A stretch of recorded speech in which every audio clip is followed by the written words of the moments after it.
Salamat, Calvin. Jordan Henning, you played 2 games in the eliminations. You certainly shone brightly in the semifinals. We know that you're playing hurt. There's still that back problem.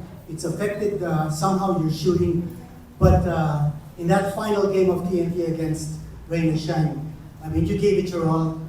And I heard that coach was asking you if you wanted to have some rest.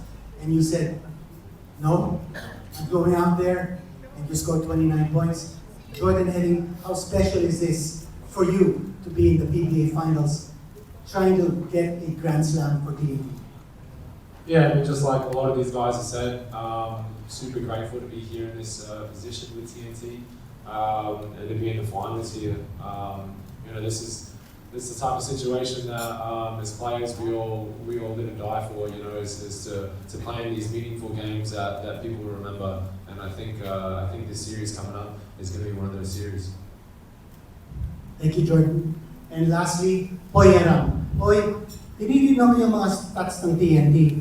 Parang nakikita ko rito is that pag maganda ang nilalaro ng TNT at nananalo kayo, in your 12 wins, you held your opponents to an average of only 88.4 points.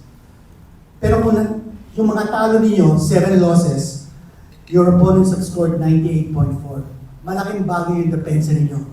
Conversely, sa San Miguel, pag nananalo sila, 109.5 points a game. Pag talo nila, 87.3 lang. Para nakikita natin kung high scoring, kung opensa, ang orientation, nananalo sa San Miguel.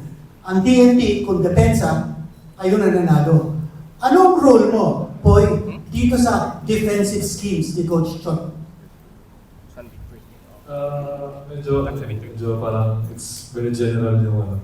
Mahirap naman sabihin be specific kasi malalaman nila yung kung ano yung gagawin namin, diba? So, for us, yun nga, we won the game by basta hindi sila makascore ng 100 points sa past few games namin.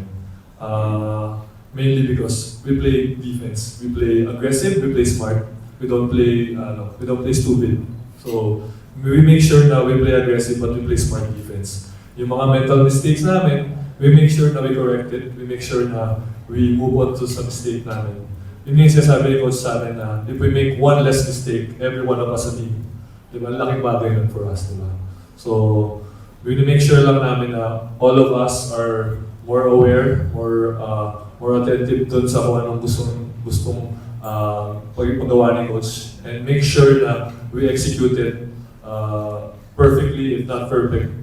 Make sure na malapit din, diba? So, for us to have a chance to win the game. Kasi yun lang naman yung gusto namin. Give us a chance, making sure na close game, and then at the end, give us a chance to win the game. So, yun lang. To underscore yung sinabi ni Poy, in the 6 losses ng San Miguel this conference, they never scored 100 points or more. So yung sinasabi ni Poy Eram to limit San Miguel to 100 or less, palagay ko yun ang goal nila. And for San Miguel naman, well, if their offense is gonna go full steam ahead, it's gonna be a challenge for TNT. Okay.